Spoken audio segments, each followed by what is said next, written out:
Welcome back to my channel. ఈరోజు ఏం జరగబోతుందో తెలుసుకుందామా? ఇంకా ఎపిసోడ్లోకి వెళ్ళిపోతే ఆద్యతో హోమం చేయించడానికి ఇక ఇంట్లో అందరూ కూడా ఏర్పాట్లు చేయిస్తూ ఉంటారు. ఇదంతా చూసిన చారుకి చాలా కోపం వస్తుంది. బాబోయ్, ఏంటి ఆ ఆద్య ఒక పక్కన నేనే తనని మంటల్లో తోసేసేసానని నా మీద డౌట్ పడుతుంది. అలాగే ఇటు బావ ఏమో సీసీ కెమెరాలో అత్త చేతులు కనిపించాయని ఒక పక్కన నా మీద సీసీ కెమెరా లాగా పనిచేస్తున్నాడు. ఇప్పుడు నేనేం చేయాలి? ఈ ఆద్య చస్తేనే నేను బావతో సంతోషంగా ఉంటాను. దీన్ని చంపడానికి ఏదో ఒక ప్లాన్ చేయాలి. నాన్నకి ఫోన్ చేస్తాను అని చెప్పేసి ఇక చారు వాళ్ళ నాన్నకి ఫోన్ చేస్తుంది. నాన్న, ఆ ఆద్యకి నేనే మంటల్లో తోసేశానన్న డౌట్ వచ్చింది. బావకు కూడా కొంచెం నా మీద డౌట్ ఉంది. వీళ్ళు నిజం తెలుసుకొని నన్ను ఏం చేస్తారనని భయంగా ఉంది. ఇదంతా సరిపోనట్టు ఆ రఘురామ్ గారు ఆద్యతో ఇంట్లో మృత్యుంజయ హోమం చేయిస్తున్నారు. అమ్మ చారు, ఎందుకు కంగారు పడుతున్నావు? ఆ మృత్యుంజయ హోమంలోనే ఆ ఆద్య ప్రాణాలు గాల్లో కలిసిపోతాయి. ఏంటి నాన్న, ఏమంటున్నావు నువ్వు? ఏం చేస్తున్నావు? ఏం చేస్తానా చెప్తాను విను అని చెప్పి చారుకి వాళ్ళ నాన్న ఏదో ప్లాన్ చెప్తూ ఉంటాడు.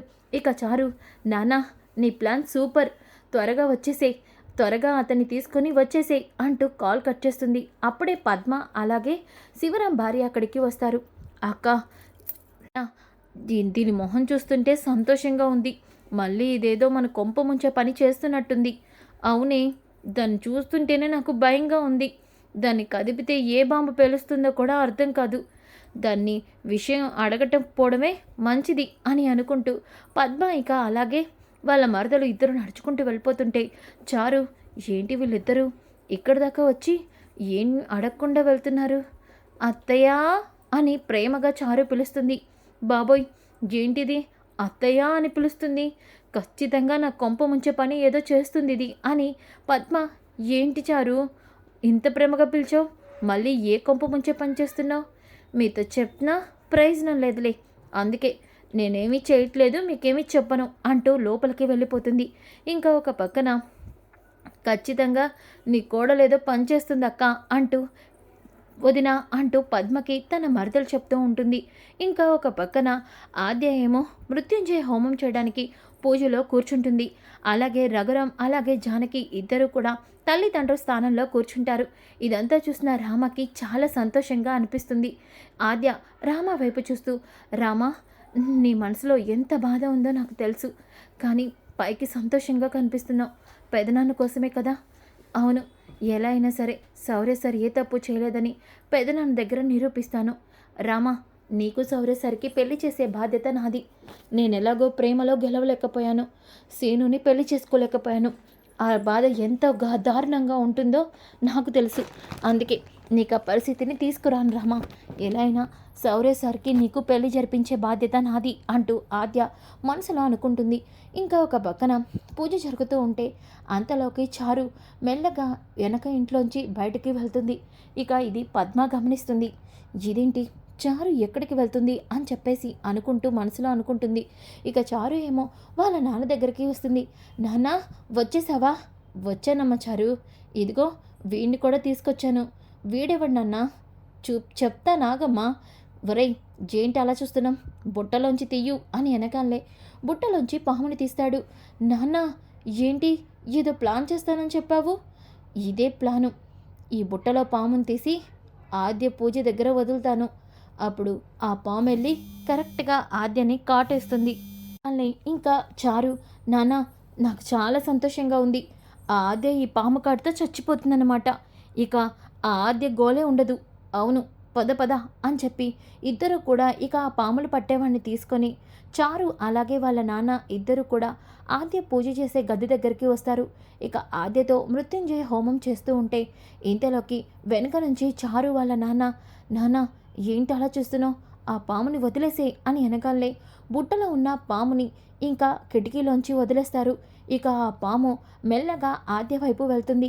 ఇక ఆద్యని కాటేయబోతూ ఉంటే ఒక్కసారిగా రఘురామ్ పాముని చూస్తాడు. ఇక ఆద్యని కాటు వేయడం చూసి తన చేతిని అడ్డు పెడతాడు. అలా అడ్డు పెట్టడంతో ఒక్కసారిగా ఆ పాము రఘురామ్ని కాటు వేయకుండా ఒక్కసారిగా అక్కడి నుంచి పాము వెళ్ళిపోతుంది. ఆ వెళ్ళిపోతున్న పాముని ఒక్కసారిగా ఇంట్లో అందరూ చూస్తారు.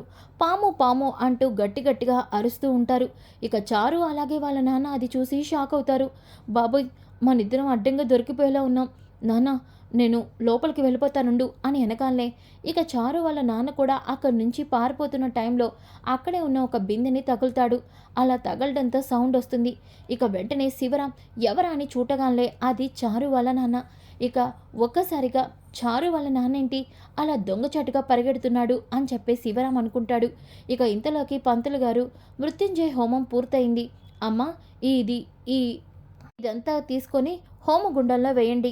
ఇక మీకు ఎటువంటి మృత్యు భయాలు, ఎటువంటి అపశకాలు జరగవు అని వెనకాలే ఆద్య, రఘురాం, జానకి ముగ్గురు కలిసి ఇక ఆ ఆ హోమంలో అదంతా వేసేస్తారు. వేసేసినాక పంతులు గారు ఆశీర్వాదం ఇచ్చి వెళ్ళిపోతారు. ఇంకా వెళ్ళిపోగానే శివరాం, అన్నయ్య, అది శివరాం, అంతా నేను విన్నాను, అంతా నేను చూశాను. ఆ పాము ఆద్యని కాటు వేయబోతుంటే నేను నా చేతిని అడ్డుపెట్టాను. కానీ ఆ పాము ఎందుకు కాటు వేయలేదో తెలుసా? నా చేతికి ఉన్న ఈ ఉంగరం వల్ల. అవును, పాములకి తాబేలు ఉంగరం ఉంటే వాటి ద్వారా వాళ్ళ కళ్ళు కనిపించవు. పాము కాటు వేయడానికి నిరాకరిస్తుంది. అందుకే ఈరోజు ఆద్యకి పాము కాటు వేయలేదు. లేకపోతే ఆద్య ప్రాణాలే పోయావి. చారు వాళ్ళ నాన్నని తీసుకొని రా, వెళ్ళు అని వెనకాలనే చారు చాలా టెన్షన్ పడుతూ ఉంటుంది. ఇక సీను కూడా ఏదేంటి అసలు చారు వాళ్ళ నాన్న ఇక్కడికి ఎందుకు వచ్చాడు? ఖచ్చితంగా వీళ్ళందరూ కలిసి ఆద్య మీద ఏదో ప్లాన్ చేస్తున్నారు అని సీను అనుకుంటాడు. జానకికి అలాగే ఆద్యకి కూడా ఏమీ అర్థం కాదు. ఇక చారులో ఇదేంటి అడ్డంగా దొరికిపోతానా ఏంటి అని టెన్షన్ పడుతూ ఉంటుంది. ఇంతలోకి శివరాం చారు వాళ్ళ నాన్నని ఇంటికి తీసుకొస్తాడు. అలాగే పాములు పట్టే అతన్ని కూడా ఇంటికి తీసుకొస్తాడు. ఇక ఒక్కసారిగా అందరూ చాలా టెన్షన్ పడుతూ ఉంటారు. ఇక రఘురాం, ఎందుకు మా ఇంటికి రాకుండా వెళ్ళిపోతున్న చెన్నకేశ అని అనగానే అది అది బావగారు అది అని టెన్షన్ పడుతూ ఉంటాడు. ఇంతలోకి పాములు పట్టే అతన్ని, చెప్పు, ఏంటి చలమయ్య అలా చూస్తున్నావు? ఈ నల్ల త్రాచు కేవలం నీ దగ్గర మాత్రమే ఉంటుంది. అలాంటి నల్ల త్రాచు ఈ ఇంట్లో ఎందుకు వచ్చింది చెప్పు అని అనగానే, చెప్తానయ్యా బాబు, ఇదిగోండి వీళ్ళిద్దరే నా దగ్గర నల్ల త్రాచు కొనుక్కొని వెళ్ళారు. కానీ వీళ్ళిద్దరూ మీ ఇంట్లో దాన్ని వదులుతారని నాకు తెలియదు బాబు, ఇదే జరిగింది అని అనగానే ఒక్కసారిగా చారు అలాగే వాళ్ళ నాన్న భయపడతారు. ఇక రఘురాం, క్షమించను, ఆద్య ప్రాణాలు తీయడానికి ఇంత సాహసిస్తారా? ఎందుకు ఈ పని చేశారు చెప్పండి అని అనగానే ఇక చారు చాలా టెన్షన్ పడిపోతూ ఉంటుంది. చారు వాళ్ళ నాన్న, అది అది ఇందులో ఇందులో ఇందులో నా కూతురు తప్పేమీ లేదు. నా కూతురు ఈ ఇంట్లో సంతోషంగా ఉండాలంటే ఆద్య ప్రాణాలతో ఉండకూడదు అనుకున్నాను. అందుకే ఆద్యని పాము కాటుతో చంపించాలి అనుకున్నాను. అవును, ఇదే నేను చేసిన తప్పే అని అనగానే ఇక ఒక్కసారిగా పద్మ చారు చెంప పగలగొడుతుంది. మీ నాన్న ఇలాంటి తప్పులు చేస్తూ ఉంటే నువ్వు మీ నాన్నని సపోర్ట్ చేస్తూ ఆద్య ప్రాణాలు తీయాలని చూస్తావా అని అనగానే ఇక జానకి, పద్మ, నీ కోడలు కాబట్టి చేయి చేసుకోవట్లేదు, కానీ ఇంకెవరైనా ఈ స్థానంలో ఉంటే ప్రాణాలు కూడా తీసేసేదని. అవును, ఏమండి, ఏంటి అలా చూస్తున్నారు? ఇంకా మీరు వీళ్ళని క్షమిస్తారా? లేదు జానకి, ఇంత పని చేసిన వీళ్ళని ఎట్టి పరిస్థితుల్లో క్షమించును. నీ కూతురి భవిష్యత్తు కోసం ఆద్య ప్రాణాలు తీయాలనుకున్నానని చెప్తున్నావు కదా, ఇక నీ కూతురు నీ ఇంట్లోనే ఉంటుంది. అలాగే సీనుతో నీ కూతురికి విడాకులు ఇప్పిస్తాను అని అనగానే ఒక్కసారిగా చారు షాక్ అయిపోతుంది. ఇక సీను అయితే చాలా సంతోషపడతాడు.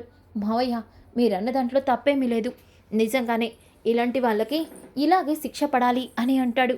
ఇక చారుని అలాగే వాళ్ళ నాన్నని ఇంట్లోంచి బయటికి గంటేస్తారు. పద్మ, అమ్మయ్య, దీని పీడ వదిలింది. ఇది ఇంట్లో ఉన్నంతకాలం ఎప్పుడు ఏం జరుగుతుందన్న భయంతో చచ్చేదాన్ని. ఇప్పుడు ప్రశాంతంగా పడుకోవచ్చు అని అనుకుంటుంది. ఇంకా ఒక పక్కన రఘురాం, అమ్మ ఆద్య, నేను కంటికి రెప్పలా చూసుకుంటానని మాట ఇచ్చాను, కానీ నా వల్ల నీ ప్రాణాలు పోలేదు.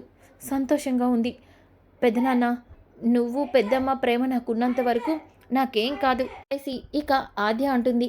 ఆ మాటలకి జానకి, రఘురాం చాలా సంతోషపడతారు. ఇంకా ఉదయం అవుతుంది. రఘురాం రోడ్డు మీద వెళ్తూ ఉంటే ఇంతలోకి ప్రభాస్ వాళ్ళ ఫ్రెండ్స్ అందరూ కూడా మాట్లాడుకుంటూ ఉంటారు. ప్రభాస్, ఒరేయ్, ఆ రఘురామ్ మీద పగ తీర్చుకోవడానికి మళ్ళీ మనకు ఒక కొత్త అవకాశం వచ్చింది. ఏంట్రా అది? ఏంటంటావేంటి? ఇప్పుడు గనుక మనం ఈ వీడియోని సోషల్ మీడియాలో అప్లోడ్ చేశాము, కానీ ఈ వీడియోని పోస్టర్లుగా ఊరంతా అతికిస్తే? అవును, మన ఊర్లో చాలామంది చదువుకోలేదు కాబట్టి వాళ్ళకి ఫోన్లు ఉండవు. అదే పోస్టర్లుగా అంటిస్తే అందరూ చూస్తారు. అవునరా, వెంటనే ఆ పని చేద్దాం. పద, ఆ రఘురామ్ గాడి మీద పగ తీర్చుకోవాలంటే ఇంతకన్నా మంచి అవకాశం దొరకదు అని చెప్పేసి ఇంకా అందరూ కూడా వెళ్తూ ఉంటే అప్పుడే రఘురామ్కి ప్రభాస్ అడ్డుగా నిలబడతాడు. ప్రభాస్ అడ్డుగా నిలబడి, ఏం చేసావు చెప్పరా? ఏంటి నా కూతురు పరువుని ఈ ఊరు మొత్తం తీస్తానంటున్నావు? ఏం చేసావు చెప్తావా? ప్రాణాలు తీయమంటావా? ఒకసారి రామలక్ష్మిని ఏడిపించినందుకే ఈ ఊరు జనం కుక్కని కొట్టినట్టు కొట్టారు. సరిపోలేదా? ఇంకా ఏం చేయాలనుకుంటున్నావు అని వెనకాలే ప్రభాస్ టెన్షన్ పడిపోతూ ఉంటాడు. చెప్తావా లేకపోతే నా గన్కి పని చెప్పమంటావా? చెప్తాను చెప్తాను రఘురామ్ గారు, చెప్తాను. ఏమైందంటే అది అది ఒరే చెప్పరా, చెప్పకపోతే ఈయన మన ప్రాణాలు తీసేలా ఉన్నాడు.